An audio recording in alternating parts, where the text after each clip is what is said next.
And welcome back to Hannity. Now, in his brand new book just out today, Ameritopia, The Making of America, the great one, Mark Levin, explains that all throughout history, tyranny has originated from the dream of a utopian society that can never exist. Now, he argues that Americans are traditionally independent and explains how the battle between centralized government and individual freedom is being played out more than ever right here in American society. Now joining me to discuss his brand new book, The GOP Race, and much more, the man himself, nationally syndicated radio talk show host. Okay. I call him the Great One. There we go. How are you, Great One? Can I ask you a question? So I try to get you... Have you lost weight, by the way? Yeah, I did. Do I look better? You look a little thin to me. Yeah. All right, this is an inside joke. I'm trying to get you out of your bunker. Right. For years. Congratulations. Here I am. You're impossible to get out and get on TV. I like being in the bunker. I like being home. What's so bad about that? But your fans love to see you. I had to start a petition on your radio show when I was a guest and to get your audience to call in and get you out of there. Yeah. Well, first of all, why don't we get your thoughts before we get into this book? This book, I will argue, is going to be a classic that one day some society will look at this and make it a foundation. In other words, when we're dead and gone. When we're dead and gone, a long time from now, hopefully. Look at this race. You see what's happening in South Carolina. We watched Iowa and New Hampshire. You saw the debate last night. What is your take on the race? And do you buy into this argument that it's going to be really difficult to beat Obama? Well, a couple of things. You know what concerned me about that debate last night? Mitt Romney. Mitt Romney stumbled a lot. And he's been running for president since, James Buchanan. And at this point, he should be able to answer these things like this about his income taxes, about Bain, about any of it. So he's not the inevitable anything that the Republican establishment tell us he is. And the fact is, if he turns out to be the nominee, I'm going to support him. But there are other conservatives in this race who I think deserve a first look by a lot of people, let alone a second look. Newt Gingrich had a hell of a debate. Santorum had a hell of a debate. Perry was good, I thought, too. I thought Perry had his best debate showing to date. It's sad because I think if he would have come out of the box... But we have plenty of time.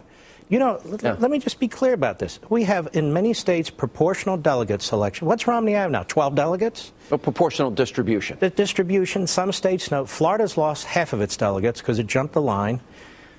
Then we have what, after Florida, Nevada or something, and then we have a month break. I don't know why we have to decide this in Florida. Who says? Why should we? Well, we don't have to decide it. I mean, but look at the history of this. No modern-day person, non-incumbent, has won Iowa and New Hampshire. We might get different results in Iowa, I'm hearing. And if he were to win South Carolina, we don't know what's going to happen in South Carolina.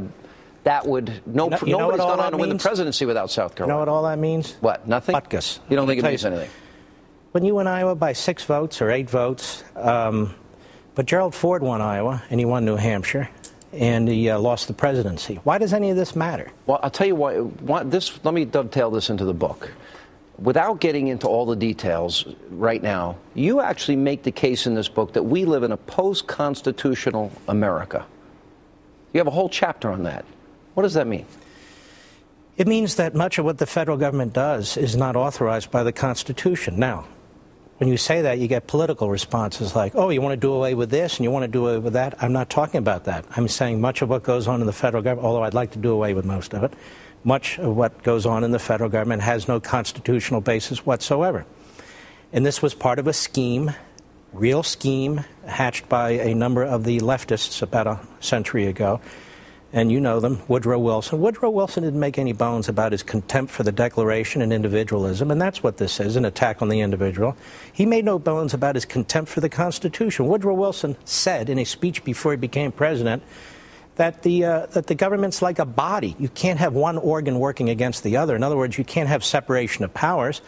So he spent his presidency, as did subsequent Democrats, trying to evade the Constitution or rewrite it. FDR, of course, did the same thing. FDR attacked the Constitution. And Cass Sunstein, who now works for Obama, he made the point that we now live under FDR's Constitution. You know what that means? Mm-hmm. A powerful, centralized government, exactly what the framers of the Constitution rejected. You talk about the subtitle, The Making of America. You end the book with this question. So, my fellow countrymen, what do you choose, Ameritopia or America?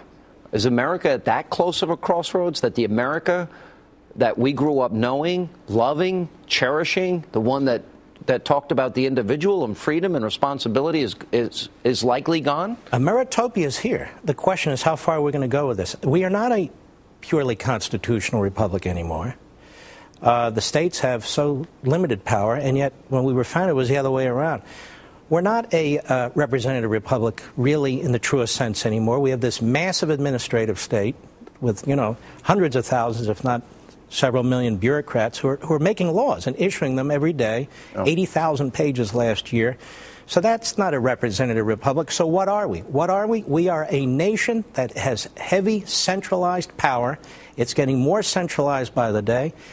Every so-called reform is said to require more government, more bureaucracy, more taxation in pursuit of what? You quote Reagan, the freedoms, but just one generation away from extinction. You quote Benjamin Franklin. Benjamin Franklin, after the Constitutional Convention was wrapping up, actually predicted that this experiment would end. For a time. He said, and I paraphrase, the American people will follow this Constitution for a time. Right. But then I'm paraphrasing, they'll determine whether they want to live free or they want to live in a despotism. All right, when we come back, you did something incredibly... May I have that football, please? Yeah, you want the football? Here. Yes, thank you. All right, we did something really, you did something really interesting in the way you set this book up. We're going to explain it to everybody when we get back. We'll get more of your thoughts on the election, and we'll continue with the great one. By the way, his book, Meritopia, it's at Amazon as of today in bookstores around the country as we continue on Hannity.